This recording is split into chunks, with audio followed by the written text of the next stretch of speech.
Bom, você sabe o que significa um pacto? Um pacto entre os poderes, por exemplo, os poderes executivo, legislativo e judiciário. É possível haver um pacto entre os poderes? Quais são as implicações ou consequências de um pacto entre os poderes?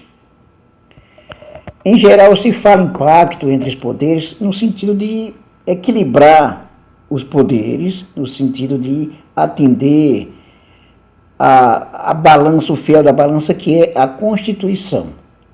Durante essa semana, o presidente Jair Bolsonaro se reuniu com os representantes do Legislativo e do Judiciário. O Legislativo, o presidente da Câmara, o Rodrigo Maia, e do Senado, o Davi Alcolumbre. E do Judiciário, o presidente Supremo, o José Dias Toffoli. Esse encontro, segundo informações da imprensa, foi para fazer um pacto entre os poderes. A imprensa, a chamada imprensa tradicional, está divulgando isso. O que será um pacto entre os poderes? Quando é necessário um pacto entre os poderes e quais as implicações disso para a sociedade? É sobre isso que nós vamos tratar nesse vídeo agora.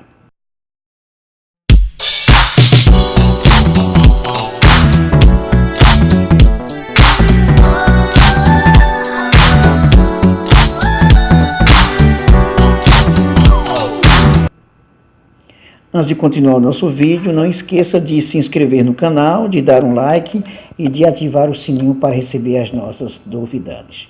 Bom, durante esta semana nós tivemos informações, principalmente por meio da imprensa, que o Jair Bolsonaro se reuniu com os representantes dos demais poderes para realizar, um pacto entre os poderes. Isso aconteceu depois do dia 26 de maio, que foi a mobilização dos defensores do Jair Bolsonaro.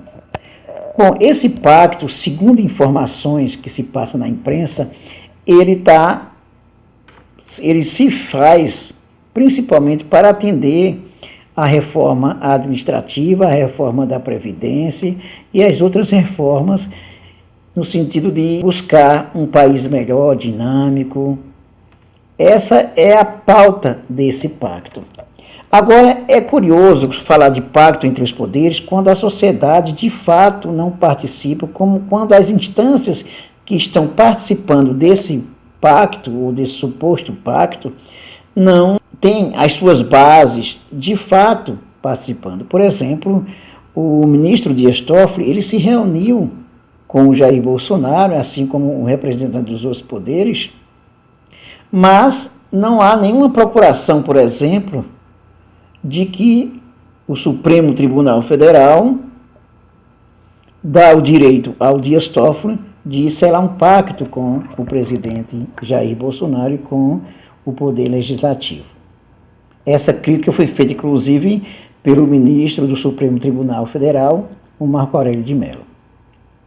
Outra questão a se perguntar também é como é que a relação entre os poderes, cujo objetivo central de cada poder é contribuir para o equilíbrio entre os poderes, e que vai, por exemplo, no caso do Supremo Tribunal Federal, como é que o Supremo Tribunal Federal, através do seu presidente, vai fazer um pacto entre os poderes, se esse Supremo Federal, a Corte Suprema, é responsável também para julgar as coisas do Executivo e do Legislativo?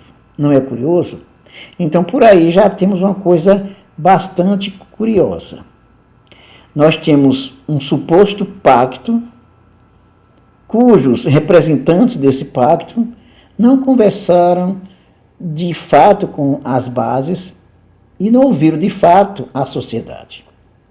Depois do dia 26 de maio, que foi a mobilização dos defensores do Jair Bolsonaro, que foram às ruas pela reforma da Previdência e pelo pacote de segurança do Moro, que é bastante questionável, então veio essa história do pacto entre os três poderes. Curioso que essa história aí vem depois desse dia 26, que a mobilização não foi tão grande assim. Na verdade, foi um fiasco considerando as outras mobilizações. E as mobilizações dos estudantes, por exemplo, que levaram mais de 2 milhões de estudantes para as ruas contra a reforma da Previdência, e nada disso conta. Então nós temos aí uma coisa muito curiosa, complexa, quando se fala de um pacto, quando a mídia divulga um pacto entre os poderes, e cada poder que teria a responsabilidade de fiscalizar um ao outro, faz um pacto considerando uma agenda do governo. A agenda da reforma da Previdência, a agenda da reforma administrativa, da reforma tributária, do pacote anticrime do Sérgio Moro, que é bastante questionável. Então, que tipo de pacto é esse? Não é de se pensar, não é curioso essa questão? Tem muita coisa errada por aí, ou no mínimo você pode perguntar, será que não tem algo de errado nessa história aí? Porque esse pacto não pode ser feito em função de objetivos do governo, de objetivos de um grupo, das elites. Então é um pacto furado, sim. É um pacto que fere a Constituição. Se o presidente do Supremo Tribunal Federal participa desse pacto, se vão assinar esse pacto, então esse pacto é para defender os interesses de um grupo, os interesses do presidente Jair Bolsonaro, os interesses do mercado. Então isso não tem nada a ver com igualdade de direitos, com equilíbrio entre os poderes. Tem a ver com a imposição de uma posição que faz parte da posição das elites. E isso tem a ver com imposição, com autoritarismo. Um pacto selado entre os representantes dos poderes, que não leva em conta, por exemplo, mais de 2 milhões de estudantes que foram às ruas, que não leva em conta os trabalhadores que vão ser prejudicados com a reforma da Previdência, que não leva em conta os absurdos que estão contidos no projeto anticrime do senhor Sérgio Moro. Então não se pode chamar isso de pacto. Pode ser um pacto de cavalheiros para colocar em evidência um determinado interesse. Aí sim, você pode falar, é um pacto para defender os interesses do Jair Bolsonaro, para defender os interesses dos banqueiros, para defender os interesses da burguesia nacional, para defender os interesses daqueles que estão entregando a soberania da nação a outros países. Aqueles que estão entregando as riquezas da nossa nação e colocando o povo em situação deplorável. Então esse pacto é uma hipocrisia, é uma farsa. Este pacto é uma farsa. Não se pode ter pacto dessa natureza. É preciso que a sociedade tome conhecimento disso. E é por isso que várias pessoas, os estudantes, os trabalhadores, estão indo às ruas. Neste dia 30, vários estudantes estão indo às ruas cobrando do ministro da Educação, por exemplo, que retorne os 30% que tirou da educação. Cobrando esclarecimentos sobre a reforma da Previdência do senhor ministro Paulo Guedes. Cobrando a perseguição que o governo Jair Bolsonaro vem fazendo às universidades públicas. São coisas desse tipo. Então, este pacto não tem nada a ver de pacto, a não ser um complô para atender o interesse de um grupo. Nesse caso, é o que se pode dizer. Aqui no jornal O Povo, o pacto entre os poderes só em defesa da Constituição.